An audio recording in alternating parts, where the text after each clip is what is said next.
same information in different boxes and paying each of them. And so since we're the byproduct, we're not the meat, we didn't want to create one new standard that everyone has to follow. Instead, we wanted to let producers and meat companies use the certification that works for them. What works for your business, your operation, where you're at in your ranching situation. You may need more education, you may be willing to do the check boxes, all these things. We said there's a bunch of them out there that are really credible, and our goal is how do we get more value from those inspections, those single inspections that you're paying for already, and use it for our byproducts. We worked early on with American Grass-Fed Association and Cary, the very first ones we worked with, but we're working with A Greener World, we work with ROC, we're starting to work with a bunch of others. We have some. Audubon Conservation Ranching is actually one of our biggest. And so we figured out how to either use existing ones that met all of our criteria or work with those standards to bring in a module to fit the piece that was missing. So when they did an AGA inspection, for example, there's a land health module that addresses the grazing and the managed grazing systems that we require. So all of it to get to these outcomes and indicators. So we call it GRASS because we need a good acronym, and that's the Generalized Regenerative Ag Sourcing Specification. So we'll go to the next one. And then, you know, this USDA Climate Smart Commodities program came along, and we're like, shit, you know, we're doing climate smart commodities already. So maybe against our better judgment as a for-profit little company, we decided we'd go ahead and apply. We worked with a partner, the American Sustainable Business Institute, who works across other sectors within this space to apply, and we got a $35 million 5-year grant, which is kind of amazing. And it was really to do these things. Do validation of the climate and other benefits from regenerative grazing systems, to use this grass system we're building to both grow supply and the value of these regenerative byproducts. The big piece for us is where we're putting the money is how do you de-risk this access and participation in the market, specifically for farmers and ranchers and herders, but also for processors and brands who want to use this. And then this last piece is really key, right? Because you have to be able to carry it through the supply chain. How do you help processors and companies do the work needed to trace, process, and sell these byproducts? So that's the grant. That's where we started. We're a year and a half in. We're very fortunate to have partners like Roots of Change, UC Davis, IC Foods, AGA, and many others. You can go to the next page. You can see a bunch of them. This is some of them. It's not everybody. We have a great big partnership and community, and we're lucky to have a lot of the leading regenerative meat brands included, as well as a lot of the apparel companies, Pet Sustainability Coalition, Native community partners, and others, because the grant is really focused on beef and buffalo. Those are the two animals and byproducts we're working off of. Keep moving. All right, so let's get into the details here. You got the chance to go to ggrass.org if you're a rancher and you're interested in participating. What we do is we offer access to, first, no matter what. You don't have to sign up with the USDA, you don't have to do any of that. If you're qualified under GRASS and you want to get into the system and work with us to sell byproducts, we'll work with you. Because we know some people are a little allergic to USDA programs anyway. But if you want to be part of it, the grant process, the best thing right now is we've got a research project where we're asking you just for information. It's not to pay you to go do other research. It's to pay for your wisdom and help and sharing some of the information with us to work. We have a $500 payment for the first year. You don't have to sign up with the USDA to be part of that. And you can sign up, you can go through GGRASS, find a little survey there to do that. That's an ongoing thing we'll have you do. So that's really the paid compensation. The big piece of it for us was, again, this verification. How do we help you get into these systems, especially if you're a smaller scale rancher? Because, you know, if that's $1,200, $1,500, you got to earn that back just to get to zero, right? You know, to get enough value back. So how do we get you enough value? How do we help you get into these verified systems that we need, that others need, to show that you're regenerative in a way that reduces your risk? Well, we'll cost share that, kind of like the USDA organic program. We'll help cost share one that meets our GRASS stuff. So if you want to do AGA, if you want to do Audubon or others, you can sign up and we'll help pay for that certification for you under this grant. And then there's technical assistance available to do, you know, access to education, training, and resources. There's a lot of things. Half the money of that $35 million, we're planning to push back out to farmers, ranchers, and those rural community partners. So please sign up if you're interested, and you can always talk to me about more. Next one. Processors, though, too. It's like it's great if we get the stuff there, but if we can't get that hide in a way that we can use it, or you're not able to get the tripe out in a way that we can get it processed, that doesn't do anyone any good. It just goes in a bucket again, right?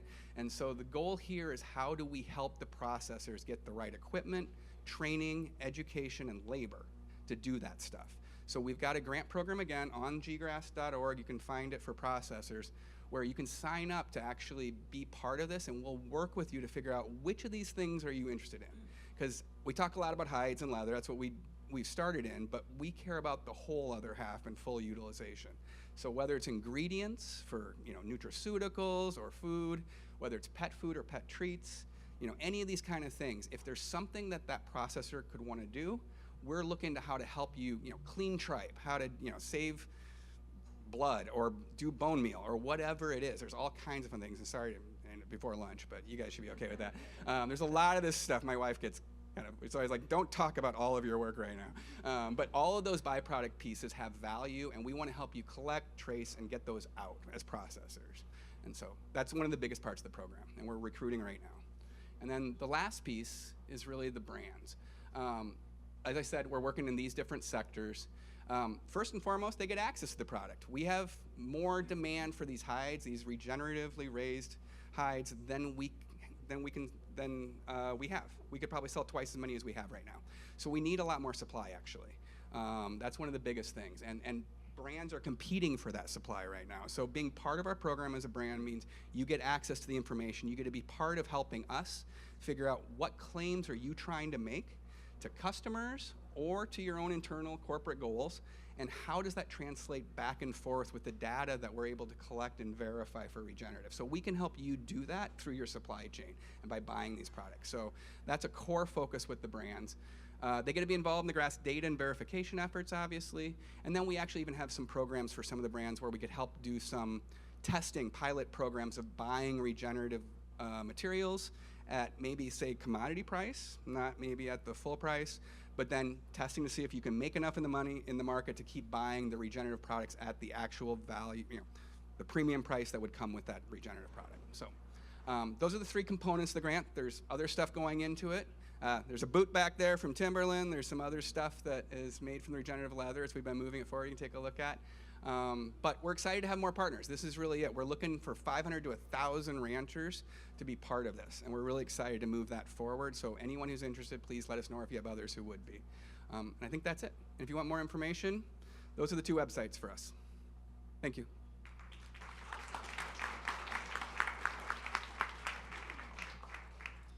All right, y'all, we have 15 minutes to lunch, which means we have an exciting 15 minutes worth of questions for anyone who has them.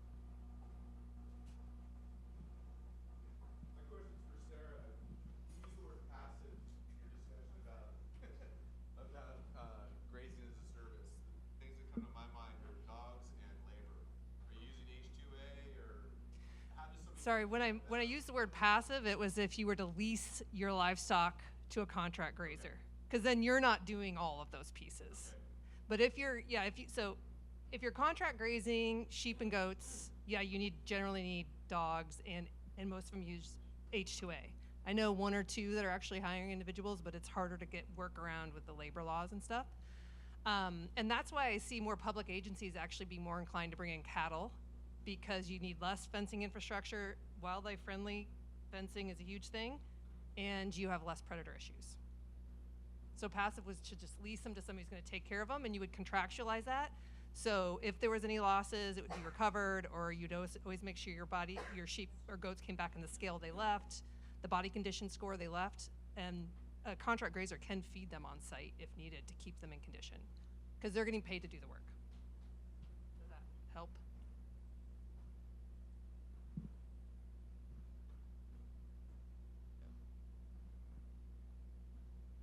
Hi, this is for Steve. On the halal front, this is something that we have to navigate a lot with institutions, large institutions. And from our point of view, it often feels like all the different halal certifications are competing with each other.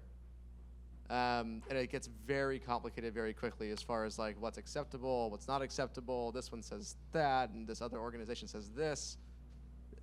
it's so fractionalized. I'm just wondering, like, is there a strategy to kind of bring them together in a way, or like how would we navigate the fact that there's just so many different opinions between the certifying bodies? It's a great question.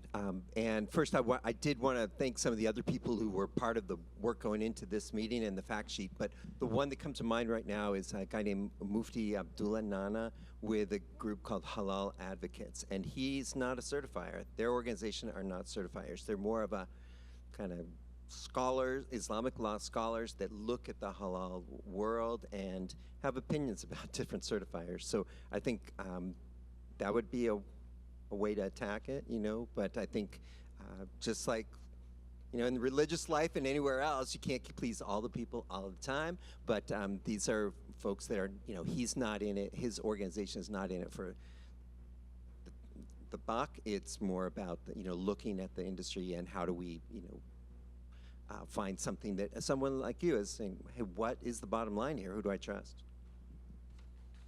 And I'll say in the kosher world, there's even more certifiers. Just a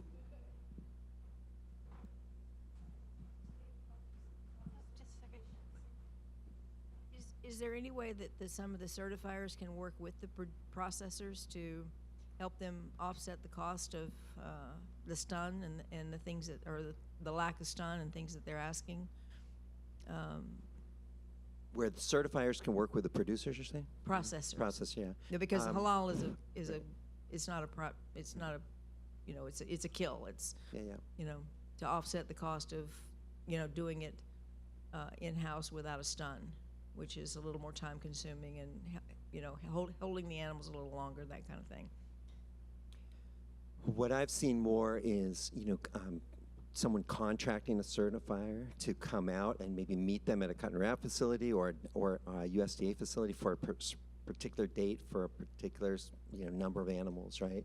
You could do the same, and I've seen some of this for contracting a certifier, would say, to come to your ranch for on a day you have a mobile slaughterhouse or whatever, however you're going to be doing that processing that day. But I haven't seen those folks, you know, sharing the costs. If you want to look at that piece, I mean, there are distributors that focus on the halal market, right? And some of those might, you know, say, if you're committing this number of animals for this date, because I know I want to, you know, have more halal meat around this holiday or whatever it might be, you know, they might commit up front with you or possibly share the costs, right?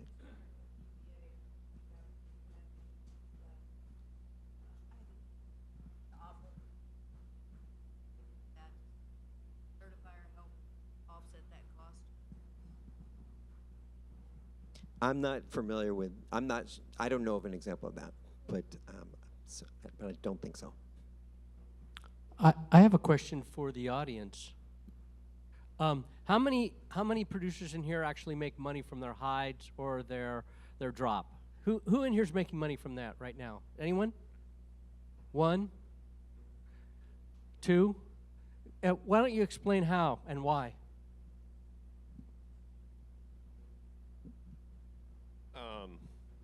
How and why we make money selling our... How do you get paid for your drop? we sell our sheepskins, so we collect them from slaughter, and then we send them to a tannery, and then we sell them after that, and they're pretty profitable. That's a good answer. So we're down in San Luis Obispo County. We raise sheep and cattle. We do not do the cattle hides. That doesn't make sense financially. The sheep hides do. We send them to Pennsylvania, Bucks County Fur Products. We've tried some California processors, but the quality was worse and the price was higher, so it wasn't worth it. Yeah, I mean, we mainly sell them online or farmers market. We do have a few, actually we're doing a lot more retail, so we're selling them kind of on consignment through some retail stores. But yeah, the margins are good with those. Yeah, especially with like colored. We have naturally colored sheepskin hides, so they're better than what you see at Costco. This is Tom again, Richards Regenerative. We've worked with Other Half Processing for a couple years now. To be honest, though, I'd love to see the price go up on an individual hide. But we also, via Cream Co. and also at some points ourselves, things like liver, heart, tallow, some of the suet and things like that are starting to become more valuable byproducts. I think there's definitely a lot of opportunity. We haven't capitalized on all of it that we could, except for the hides and then some of the tallow stuff.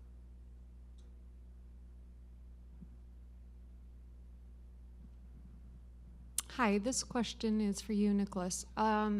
For your farm to school, are you helping the farmers when it comes to RFPs and how to help navigate the requirements for school districts and what they have to do? And then also, are you working with the schools to work with the farmers on forecasting so they know exactly how much? Yes to both, and there's 3 different ways that a school can make a purchase. There's a micro purchase, which is $50,000 or less, and then there's a small purchase, which is $250,000 or less, and then there's the formal RFP for anything over $250K. Most of the stuff that we're doing is in that micro purchase to small purchase range, so it's a lot easier for a lot of the times the school just has to get 3 prices. So I say, okay, go find the 2 most expensive places you can get, and then the person you want to buy from, and then they make that happen. So those have been very doable, and typically the folks that we're working with have a greater sense of what their costs are and what their processes are because they want a competitive grant in order to receive the funds. So that part has been helpful. And then we have a great network of folks that are really in the weeds on bids and RFPs. So Yael is here from the Alice Waters Institute, and then Claire is here from CAF.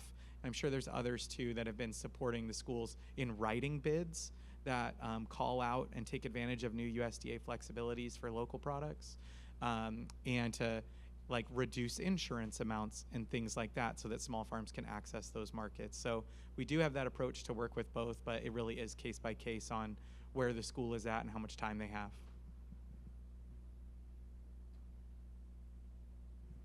Questions? Other questions? People look hungry.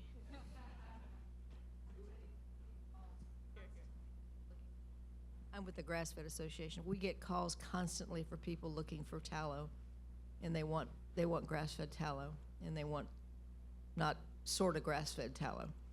And so if anybody has tallow, we're developing a database for that, and I know Jim's working on that as well. It's huge right now, and all of the grass washing and green washing on the labeling right now is something we're fighting. So if you've got really good stuff, let us know. I'm just curious. We've got a room full of producers, I think some processors, and we've got scientists and researchers of various kinds who want to talk to folks. How many people are having a hard time, by a show of hands, of keeping track of where all this stuff is all over the internet and being able to make sense of it and not spending half their day looking for stuff? Is that an issue for folks? Just curious. Yeah? You don't want to raise your hand because you're like, I don't want to be the only one having a hard time. All right, I just want to understand if this is an issue, or if you guys are fine having the website over here and a website over there and a website over there, or do you want to see a place where there's knowledge about some of this stuff, and you can. I would like to see a place where I guess it would be easier if small producers could go to some sort of website if they're having an issue getting rid of their hides or their bones or whatever it is that they have excess of, to find somebody who is looking for those types of things, because there is probably more avenues out there than what we have time to find for ourselves. So knowing someone would come buy my beef hides would be great to know that my whole animal project is actually going to be a whole animal use project and not, we'll forget about where that hide goes. Selling to schools would be wonderful if I feel like more, that's why I was here to begin with, for all the small producers to be able to get together and have one hub that we could supply to, and that hub would tell us what they need, how much they need. And as a producer, I could say, I have 300 extra pounds this week, I have 500 extra pounds, or to be able to delegate that, knowing that I can sell all the centers and all the middles and all my prime cuts, and but I don't have everywhere for all my grind to go if I want to produce an extra 20 head next year. But to have a guarantee that it's going somewhere is why we're here today, or why we originally were here.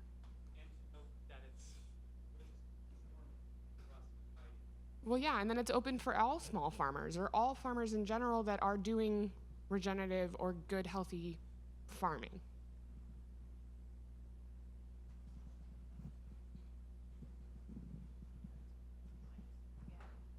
All right, everyone, I want to thank you for holding tight through panel 2. We want to thank our second panelist as well. And we are now going to break for lunch.